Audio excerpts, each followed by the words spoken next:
Like Kells said, by Kaz Mason.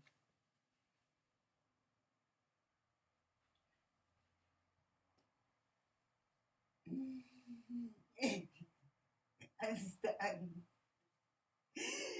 shivering in the cold night air. My breath is coming in ragged, shallow burns. My bare feet, they're burning from the icy ground and every muscle in my body trembling.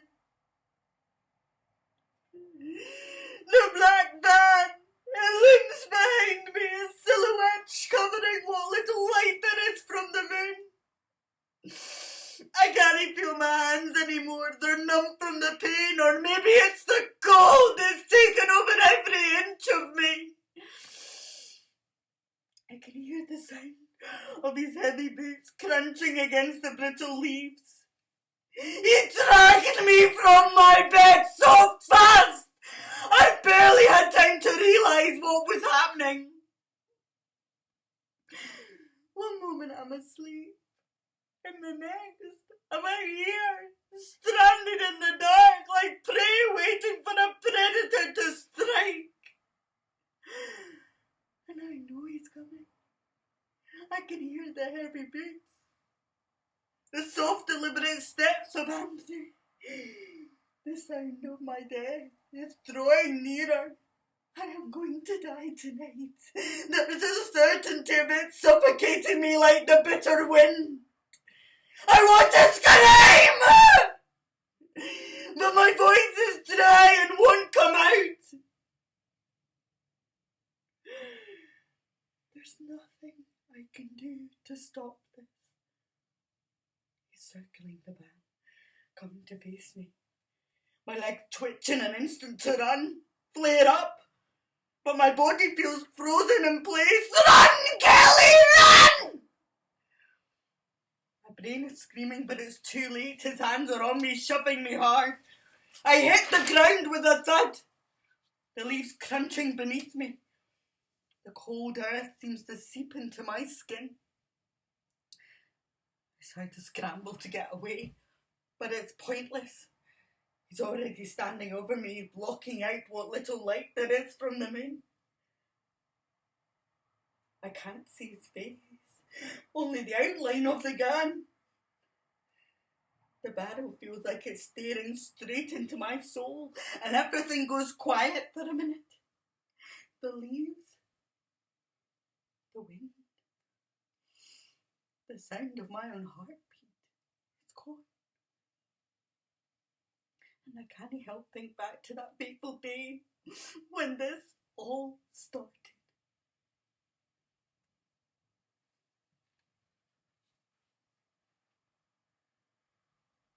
At the tender age of 5, I found myself in an orphanage in Edinburgh. Mum and Dad, if you can call them that, were the epitome of a one-night stand. A whole lifetime of I can't be bothered. But it didn't matter. I had my mates, my brother Cole strutting around like he's a big man, James Dean in a way, king of the kids, and there's me out in Appy's thinking I ruled the place. Nah, we didn't need them. We turned that orphanage into a right wee palace with our pretend weddings and our antics that always took a hilarious turn. The lassies dreamed of being wives, and there was wee Matt. Forever the gesture gets down on one knee and says, "Kells, will you marry me?" Well, I never had a chance to answer. Cole pipes up and shouts across the room, "She'd rather want the dog!" Aye, it's times like that, when you're a kid, that life hits you like a ton of bricks. Now fast forward to my 18th birthday, and I'm working hard at the City Cafe to get enough money together to run my own council house. And then lo and behold, there's Matt, all grown up. First knock at the door, asking me out. It's like a scene straight from a quirky rom-com set in Edinburgh. So we decided to give it a go, me and him. Me, the council estate lass, and him, the part-time fireman. And against all odds, we built a life together from scratch, with a wee wedding, 2 cheeky wee kids, and a house filled with laughter and the occasional louder than words silence. Oh, Edinburgh, you really know how to spin a tale, don't you?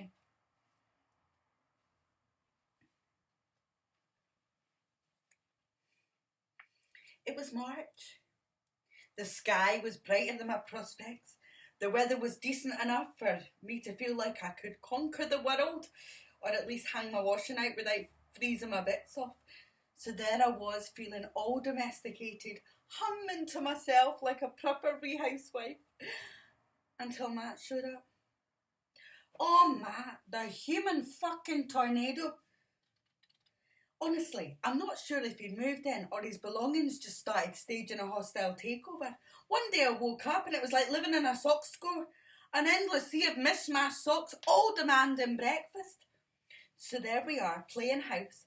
It's like a sitcom without the laugh track. And Sunday rolls around. Until we're out shopping for a roast and living the dream. Until we start bickering in the aisles like a pigeon, fighting over a chip, normal couple stuff. We even had onlookers thinking, oh, look at them, childhood sweethearts. But here's where it turns into a Shakespeare tragedy. We get home and suddenly Matt starts huffing and puffing like he's auditioning for the role of Angry Dragon. I'm standing there, roast in one hand, thinking I might just fucking roast you if you didn't fucking calm down. But anyway, and then out of nowhere, he accuses me. You cheating on me, Kel? I blinked. Cheating? Matt, I hardly have time to wash a dish, let alone cheat. No time for a bubble bath. The most action I get is from the fucking washing machine. That looked like I just suggested we start a llama farm or something. He yanks my hoodie over my head and says, Kells, you ever cheat on me, I'll murder you. You understand? Now let's just dissect this. Murder? Aye. I mean, we're not even through the first relationship season yet. I thought we were just figuring out who takes the bins out. Not who's getting an early exit from life. But that's Matt. Cool as a cucumber.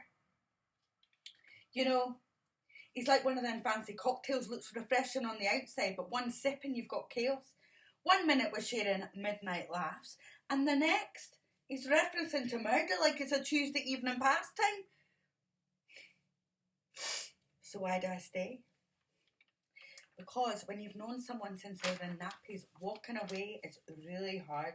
It'd be like throwing out your childhood beloved teddy bear, which, to be fair, doesn't threaten to murder you, unless you've angered it, of course. And that, dear friends, is the essence of love, keeping your socks and sanity in check while navigating the mystery of whether your partner is a keeper or a potential crime drama waiting to happen.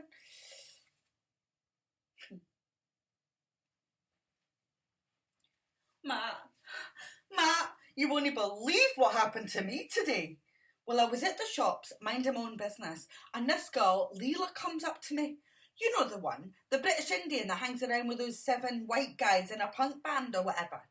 Well, she walks straight up to me, bald as anything, and starts asking me for money.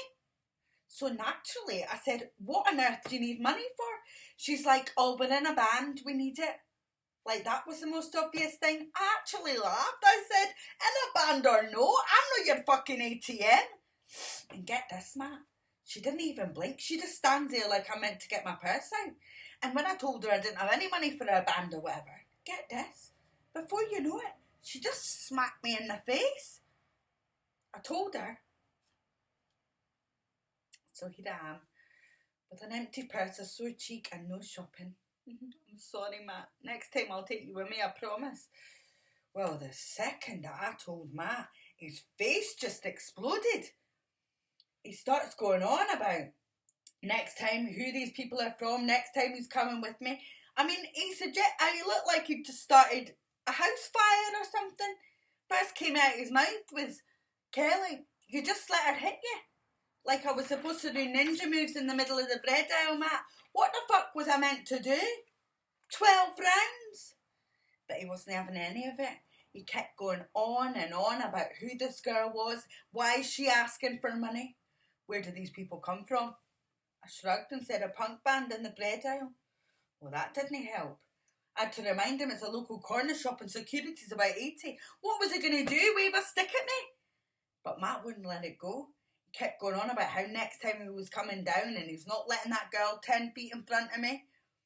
But that was love to Matt. Extreme male protection.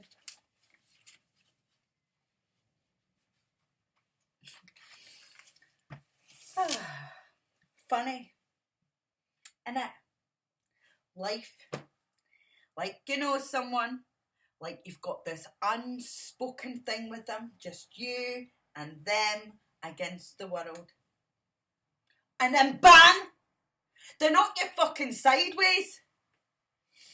Aye. It was Matt. My Matt. Out there knocking around with Knock Knock Helen. We call her that because she's got a reputation. You know, a door knocker, anything for a quick fiver.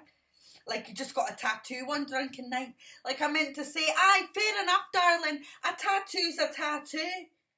And I'd see them here, right here in the city cafe, all pitched at the bar, Matt, her and his mate James, all carrying on like they were in some cosy wee club. And I'd see her looking at him like he was her sodden prince or something, all gooey-eyed and big mouth, pouting at him. But I'd smile, because that's what you do, isn't it? You smile. Good old Kelly, with her smile. Smile through anything. Then one night, I'm out in the back taking the bins out, and she fucking follows me out there.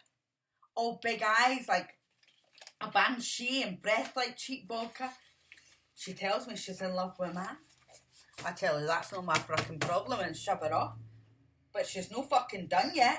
She pulls out a fucking knife on me. A bloody knife, and she's coming at me, swinging and lunging. I dodge. I fall. And then she goes scuttling back in the shadows like nothing's happened. Like it was just some wee joke. And Matt comes out after hearing me scream, and what does he do? He throws me over his shoulder, and I start like hitting and giving him every bit of rage and betrayal I've got, like I'm the fucking lunatic. So I start swinging at him. Love. Yeah, it was love. Or at least it felt like it back then. Me and Matt, we didn't have much, but we had each other. Or that's what I thought. A game though, that's what it turned into, a fucking game. Try not to snap at each other, try not to cry when the bills came through the letterbox. I mean, have you ever tried living on a part-time wage? Both of you slogging your guts out, and for what? To pay rent on a dirty flat that stinks of damp and regret. Council state living, eh? They didn't tell you how it swallows you whole. And we felt it every day. The walls closing in, the weight of it all. But sometimes when it was just me and him, I'd look at him and I'd think, you're enough. And then it wasn't enough. I don't know. Maybe life's supposed to be harder than the fairy tales tell you. Or maybe we just didn't know how to make it work.